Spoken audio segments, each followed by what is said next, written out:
The popular image of the medieval knight is a lie. Not a small one, but a colossal fantasy built on shining armor and storybook tales. Today, we're not just chipping away at that fantasy, we're taking a trebuchet to it. We've compiled 33 of their most profoundly dumb beliefs and practices that prove their greatest enemy wasn't a dragon, but usually their own terrible logic. Forget chivalry. This is a deep dive into pure, unadulterated historical absurdity. 1. The weapon salve. So you're a knight, and an enemy has just carved a nasty gash in your arm. What's the logical next step? Treat the wound? No, that's peasant thinking. The truly enlightened high society approach was to find the very sword that cut you and tenderly apply a special ointment to it. This was the weapon salve, a medical belief rooted in a deranged form of sympathetic magic. The idea was that by healing the weapon, the wound would get the message and heal itself from a distance. Meanwhile, your actual arm, likely wrapped in a filthy rag, was left to fend for itself against gangrene. They showed more medical concern for a piece of sharpened metal than for their own limbs, proving that chivalry apparently extended to inanimate objects. 2. Ladies' underwear as a lucky charm. Imagine the scene: the thunder of hooves, the splintering of lances, the brutal reality of a tournament. What supernatural force does our brave knight rely on for protection? A sacred relic? A whispered prayer? More likely, it was a piece of a woman's underwear tied to his helmet. This was the favor, a token from a noble lady that was believed to imbue a knight with superhuman courage and luck.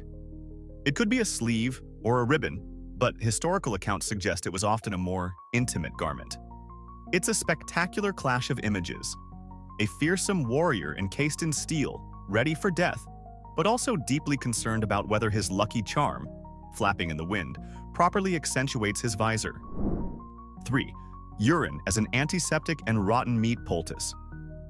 If a knight's wound care routine didn't involve magic, it almost certainly involved something disgusting. Step 1 in their battlefield. First aid was often to flush the injury with urine, believing it to be a powerful and sterile cleaning agent. But that was just the appetizer. The main course in this festival of terrible medicine was the poultice. To draw out the evil humors causing infection, they'd sometimes slap a compress of rotting meat or mummy flesh directly onto the wound. The theory was that the decay in the poultice would attract the decay in the body. So their brilliant cure for a rotting wound was more rot. It's a miracle the human race didn't just end right there. 4. Marrying and baptizing swords. A knight's relationship with his sword was intense. It wasn't just a tool, it was a named companion, a status symbol, and an extension of his soul. And sometimes they made it official. Elite knights would hold baptism ceremonies for their blades, where a priest would bless the weapon, giving it a name and divine favor in battle. Some took this disturbing personification even further, engaging in symbolic marriage rituals with their favorite swords, pledging a lifelong deadly fidelity. This wasn't just a quirky habit, it was a solemn practice, treating a lump of sharpened steel with the same reverence as a human being. It really makes you wonder who had to break the news to the actual wife. 5. Bathing is dangerous. For a medieval knight, being clean was a catastrophically bad idea. The leading medical minds of the era were convinced that hot water was a menace. It was believed to open the pores, creating miniature gateways all over your body for the miasma, the bad disease-filled air, to rush in and wreak havoc. Public baths were also considered dens of sin that could lead a noble knight astray. So, what was the alternative? They would simply rub their bodies with a dry linen cloth. And to combat body odor, they'd often just douse themselves in perfumes or, better yet, smear on a layer of animal fat. They literally chose to be flammable over being fresh. 6. The vow of the pheasant.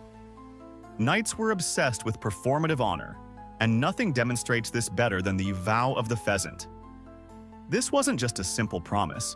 It was an elaborate public spectacle that took place at grand feasts, most famously at the court of the Duke of Burgundy in the 15th century. A roasted pheasant, lavishly decorated, would be presented. Knights would then place a hand upon the bird and declare an outrageous oath. These weren't practical goals.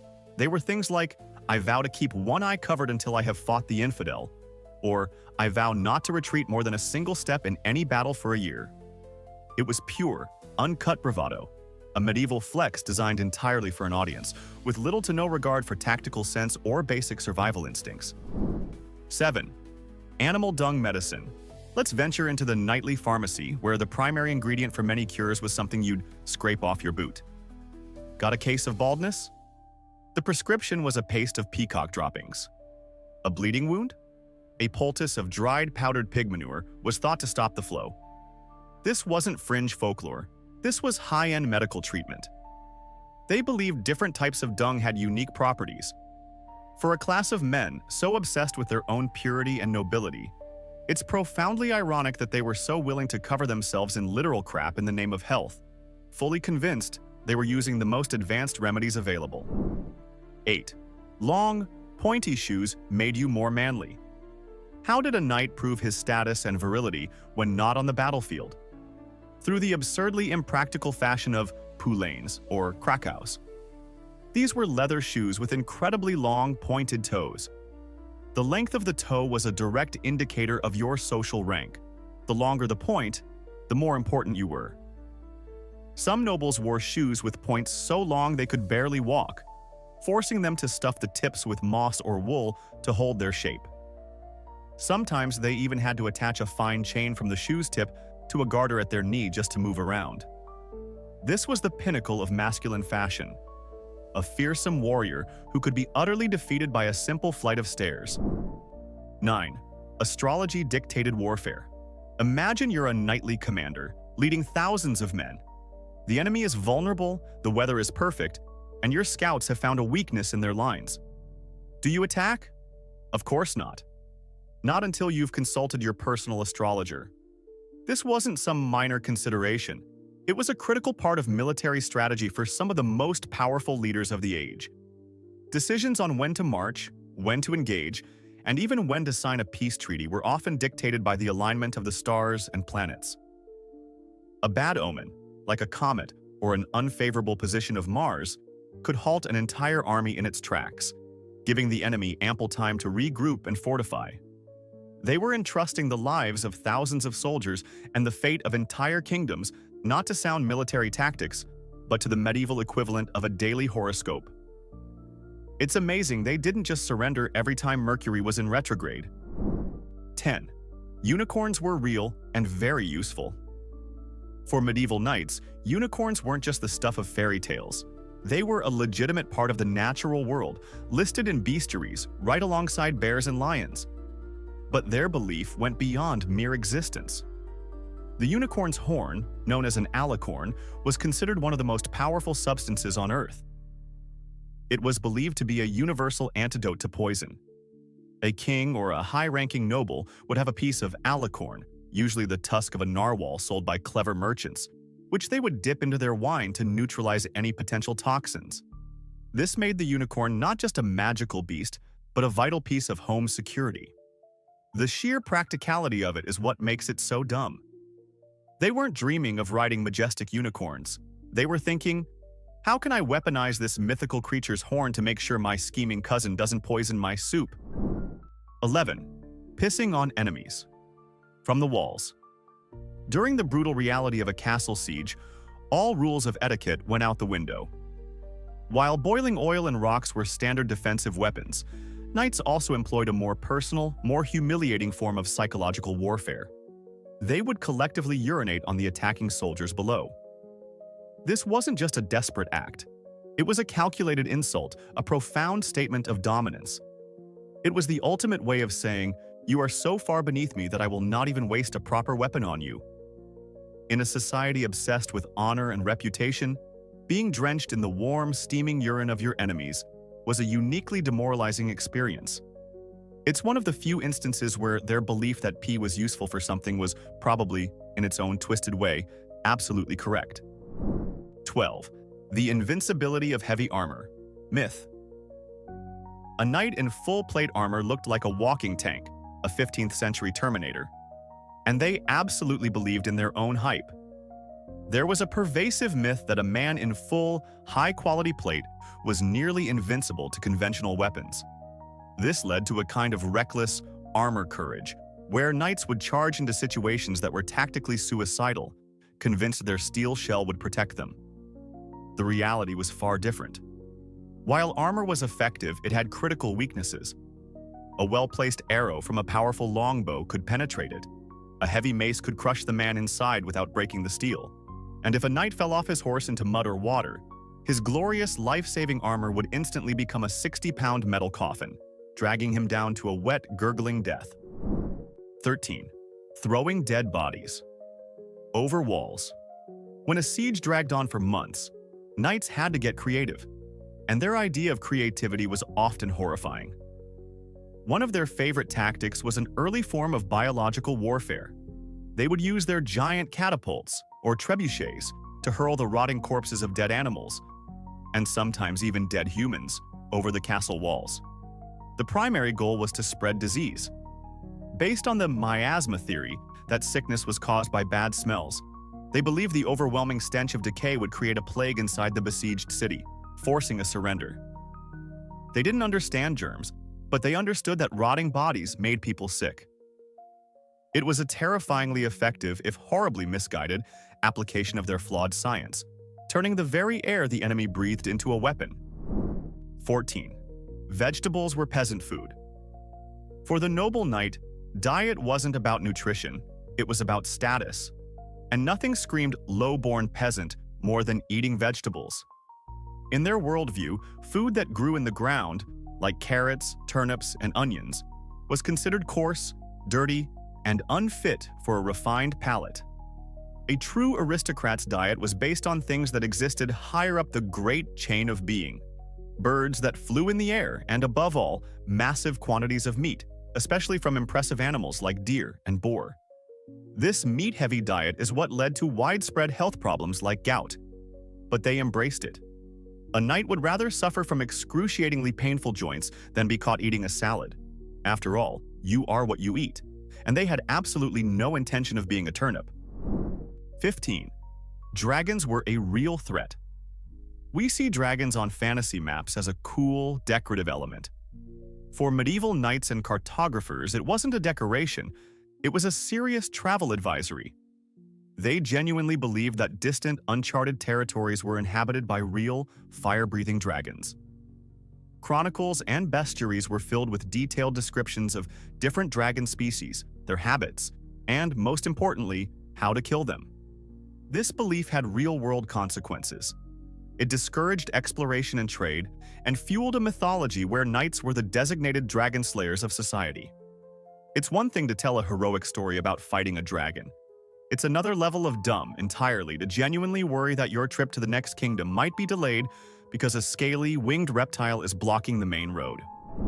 16. Courtly love's impossible rules. The concept of courtly love was the operating system for a knight's romantic life, and its rules were a masterpiece of absurdity.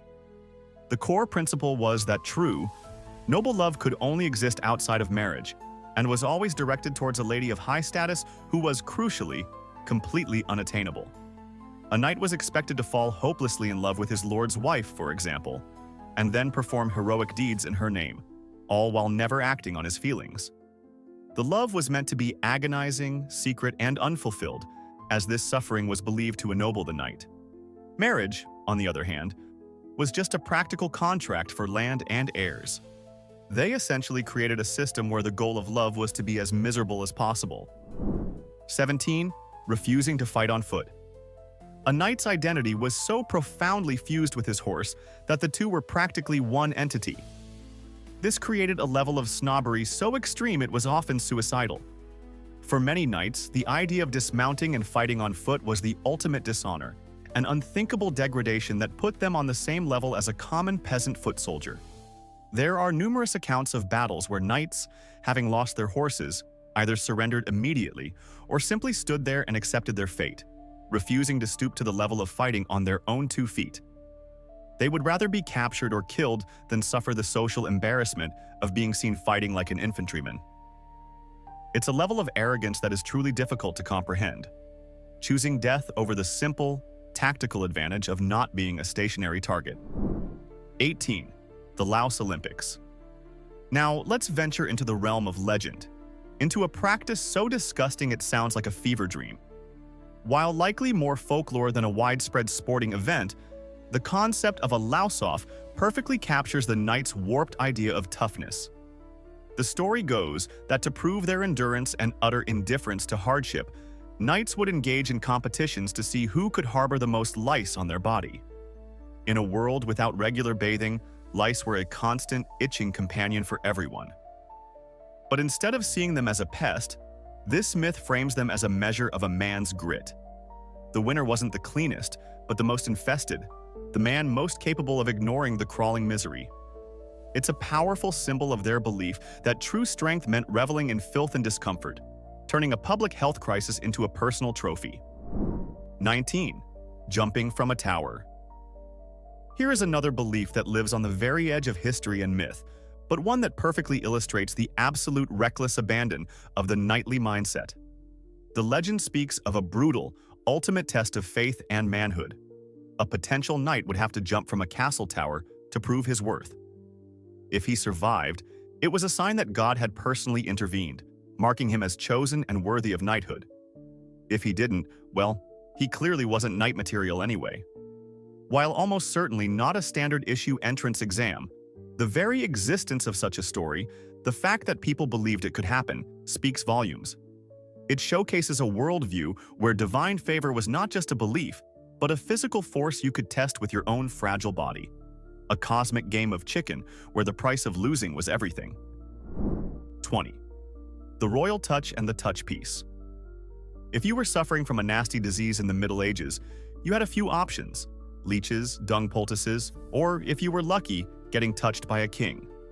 There was a widespread belief known as the royal touch that the monarch had a God-given, sacred power to heal certain illnesses, particularly a skin condition called scrofula. People would line up for miles for a chance to have the king lay his hands on them. But the magic didn't stop there. To make the cure last, kings began issuing special coins, or touch pieces, which they would personally bless and distribute. People would wear these coins as amulets, believing they held a residual charge of the king's healing power. It was a brilliant piece of political propaganda, solidifying the king's divine right to rule through what was essentially a state-sponsored placebo effect. 21. The relic in the helmet. A knight's helmet was the single most important piece of his armor, protecting his head from catastrophic blows. So what better place to store your most precious magical trinkets? Knights would often turn their helmets into personal mobile shrines. They would stitch tiny fragments of saints' bones, slivers of the true cross, or pieces of blessed cloth into the padding. The belief was that this would provide an extra layer of divine, supernatural protection, turning away enemy blades. Some even incorporated silver threads, not for strength, but because they believed silver had purifying properties that could filter out sinful thoughts, keeping the knight's mind pure and focused in the heat of battle.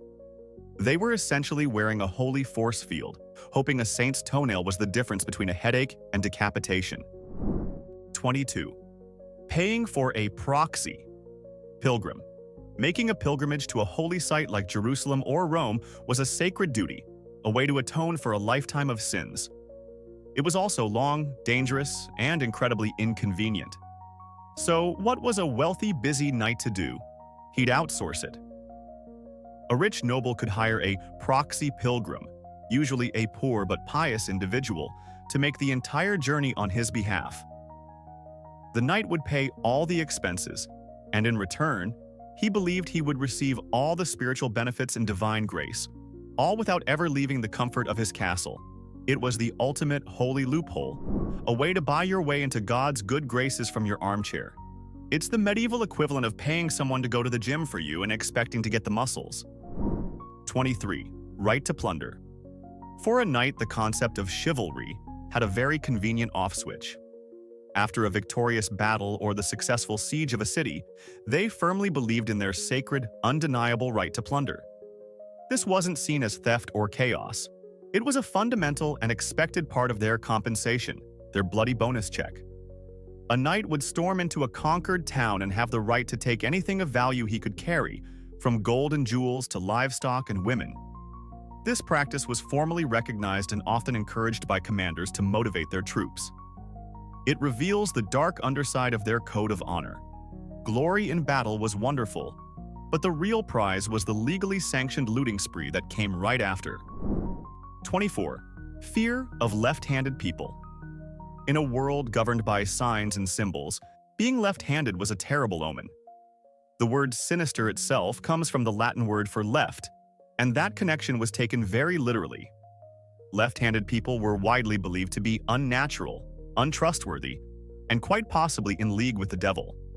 For a knight, a left-handed opponent in a duel was a source of great anxiety, not just because they were unpredictable, but because their very nature was considered corrupt.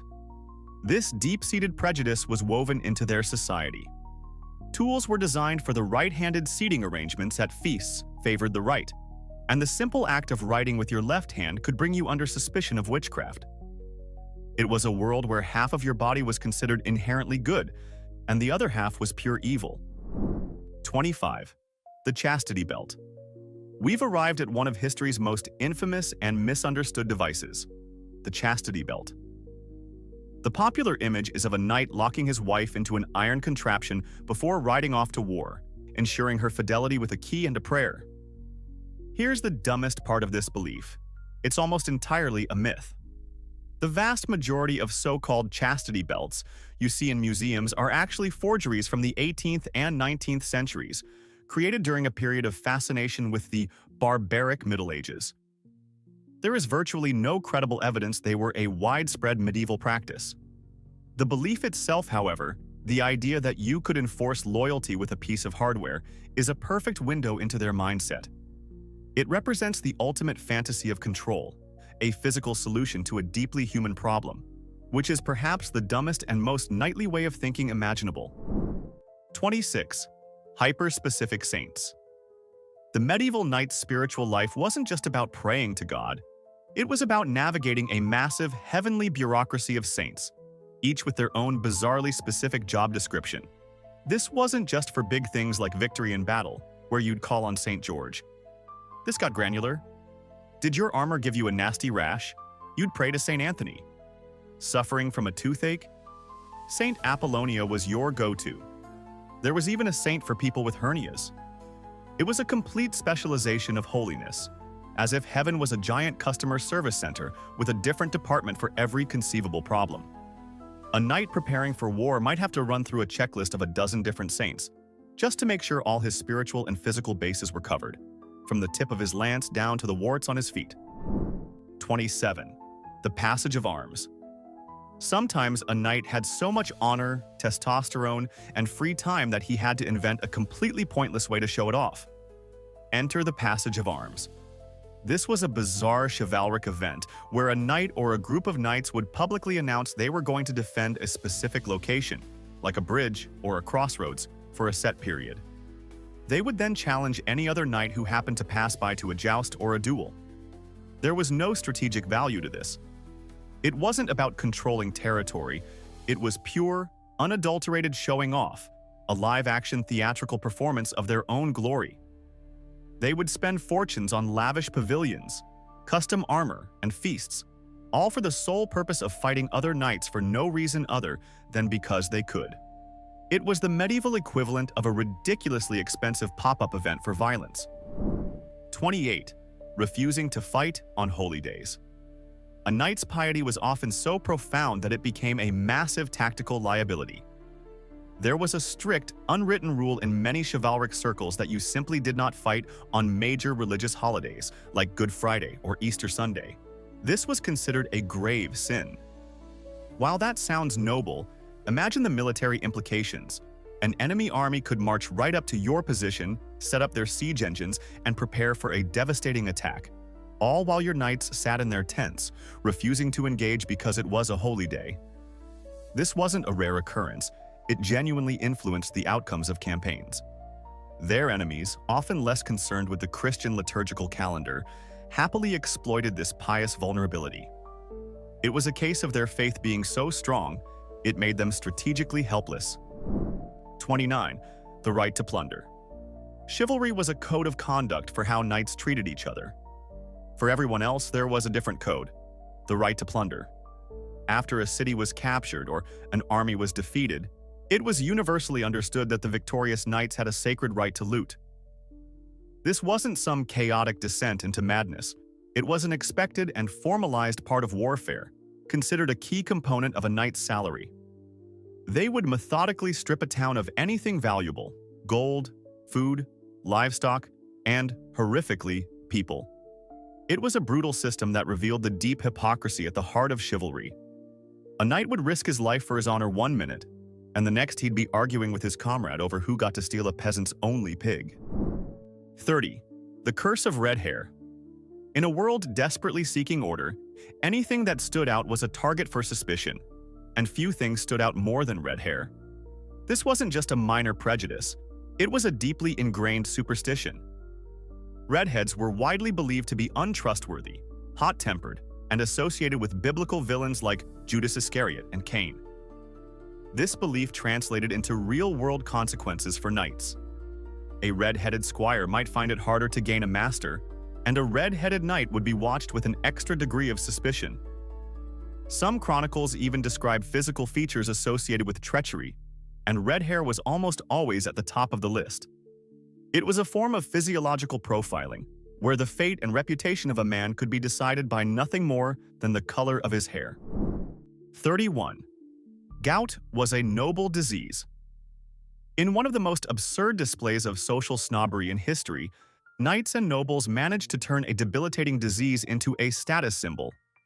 Gout, an excruciatingly painful form of arthritis caused by a rich diet of meat and alcohol, became known as the disease of kings. Because only the wealthy could afford to eat and drink enough to get it, suffering from gout was a way of bragging about your affluence.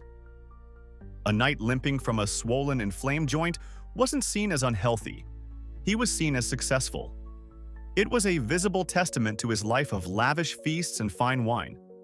They transformed a medical condition brought on by sheer overindulgence into a badge of honor, essentially celebrating the fact that their diet was literally crippling them. 32. Paying for a proxy pilgrim. Making a pilgrimage to a holy land was a knight's ultimate spiritual quest. But it was also a massive hassle. It was long, dangerous, and took you away from important business like feasting and jousting. So, for the wealthy knight who wanted the salvation without the suffering, there was a convenient solution: the proxy pilgrim. You could hire someone, usually a poor, devout person, to undertake the entire arduous journey in your name. You paid their way, and in return, you received all the divine credit. It was a holy loophole, a spiritual outsourcing of the highest order. It perfectly captures the knightly belief that almost anything, even your soul's redemption, could be secured with the right amount of cold, hard cash. 33. Deliberately fighting. Outnumbered for glory. And finally, we arrive at the belief that perfectly encapsulates the glorious stupidity of the medieval knight. It's the conviction that the ultimate measure of a warrior's honor was to knowingly and eagerly fight against impossible odds. A knight wouldn't just accept a battle where he was outnumbered. He would actively seek it out. Winning an even fight was expected. But surviving or even dying heroically in a battle where you were outnumbered 10-1, that was the stuff of legend. This mindset led to countless tactical disasters where entire armies were wiped out because their commanders chose the path of maximum glory over the path of rational victory. It was the belief that a spectacular death was infinitely more valuable than a boring, sensible win. So there you have it. The world of the medieval knight was far from a simple tale of honor and valor. It was a bizarre, contradictory, and often moronic landscape of ideas. What's the most unbelievably dumb historical belief you've ever heard of, knight-related or not? Let us know in the comments below, because history is filled with this stuff. And if you enjoyed this video about the absurd side of the past, make sure to slaughter that like button and subscribe for more.